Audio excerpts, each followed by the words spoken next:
आज हम लोग डिस्कस करेंगे नींद और सपने के बारे में। नींद एक स्वस्थ व्यक्ति को मिनिमम 6 घंटा और मैक्सिमम 8 घंटा सोना चाहिए।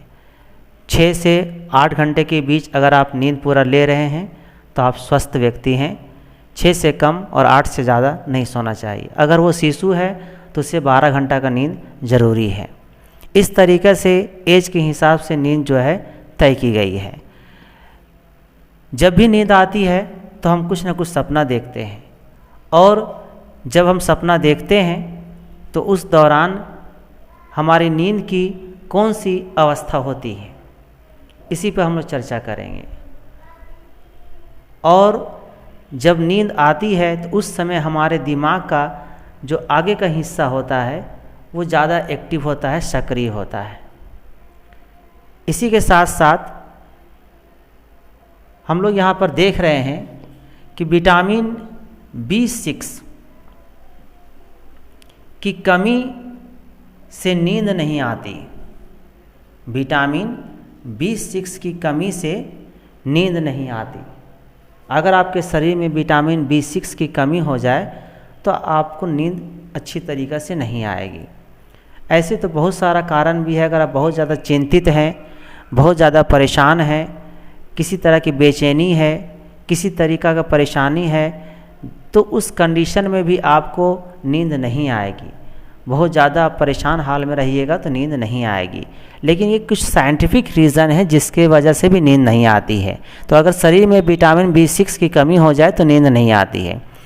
हार्मोन्स भी हमारे शरीर में काम करता है, जैसे मेलाटोनिन और सेराटोनिन।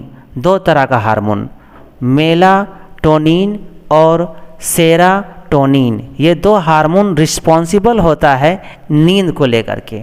अगर शरीर में इस हार्मोन की कमी हो जाए तो नींद नहीं आती है।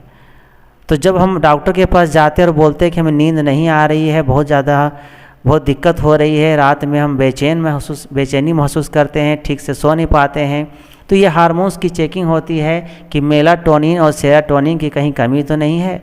उसके बाद अगर ये कमी पाई गई हो तो विटामिन B6 की टॉनिक दी जाती है, टैबलेट से भी दी जाती है, और ये बोला जाता है कि आप सावधानी बरतिए, टेंशन मत लीजिए, चिंता मत कीजिए, परेशान मत होइए।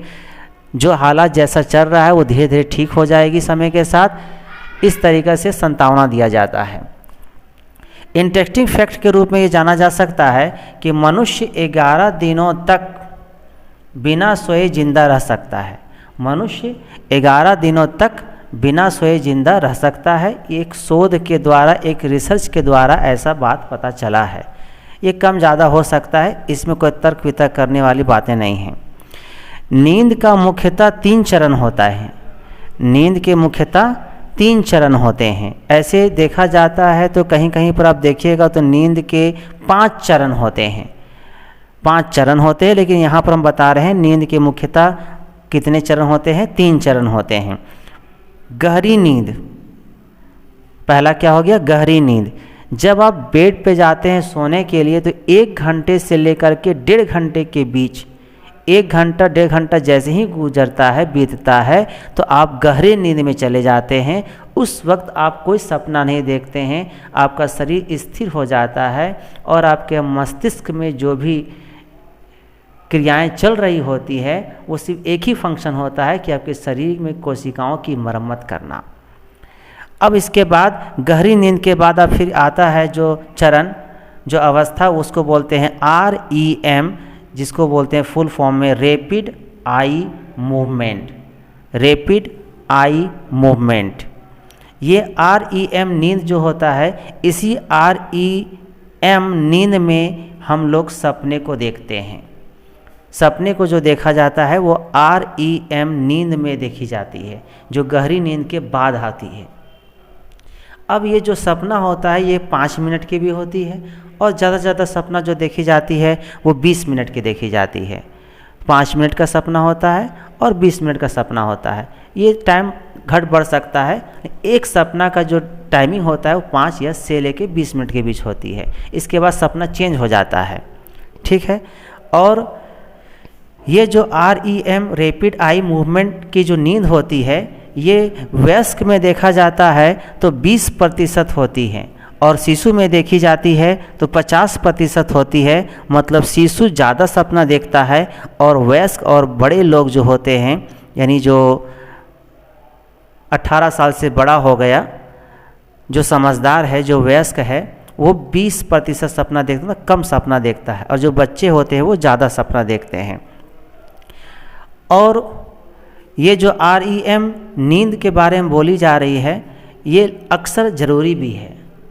ठीक है, अगर आप सपना देखते हैं तो आपका जो मस्तिष्क होता है वो रिफ़्रेश होता है। जैसे सुबह उठने के बाद आप ठीक महसूस नहीं करते हैं, ब्रश करते हैं, जो ज़रूरी काम है सो करते हैं, नहाते हैं, और उसके बाद फिर क्या होते हैं, आप अपने आप को तरोताज़ा महसूस करते हैं, किसी काम को अच्छे ढंग से करने के लिए आप तैयार हो जाते हैं। तो ये जो रिफ्रेशनेस आप महसूस कर रहे हैं ये भी दिमाग भी चाहता है कि हम इसी तरीक़ा से रिफ्रेशनेस अपने आप को महसूस करें, रिफ़्रेश अपने आप को महसूस करें। तो ये रिफ़्रेश अपने आप को महसूस कब करता है, जब वो REM नींद लेता है। अब इस REM नींद के दौरान जितने सारे बेकार चीज़ दिमाग में पड़ी हुई है उसकी मेमोरी में, वो सब डिलीट होती है। अब उस बेकार चीज़ों में जो आपके लिए यूज़फुल नहीं है, जो दिमाग अपने पास नहीं रखना चाहती है, उन चीज़ों को वो उस समय डिलीट करती है सपने के माध्यम से। तो सपना देखना भी ज़रूरी है। इस तरीक़ा से ये REM नींद के बाद जो आती है नींद उसको हम लोग बोलते हैं हल्की नींद। और ये हल्की नींद में जब आदमी रहता है उसी समय उसे जगानी चाहिए। अगर आप REM नींद में ही उसे जगाने की कोशिश करते हैं तो वो डर जाएगा, वो भयभीत हो जाएगा, चिल्लाने लगेगा, एक अलग तरह की एक्टिविटी करने लगेगी।